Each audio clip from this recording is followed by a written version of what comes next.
Hi everyone, in this video we're gonna stop the gurgling of a bathroom sink drain.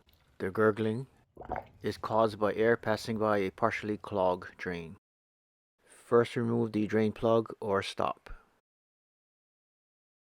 and then boil a pot of water. Next, pour the boiling water down the drain. The boiling water softens and loosens oils and residue from soaps and shampoos. Now pour a half cup of baking soda into the drain. And next, mix 1 cup of hot tap water and 1 cup of white vinegar.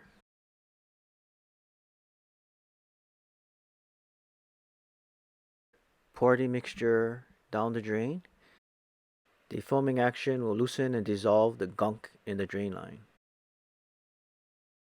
Close or lower the drain plug and let sit for 5 to 10 minutes. And while you're waiting, boil another pot of hot water. And after the 5 to 10 minutes is up, pour the pot of boiling hot water down the drain, which will soften, loosen, and flush away any remaining oil or residue. And finally, flush with tap water.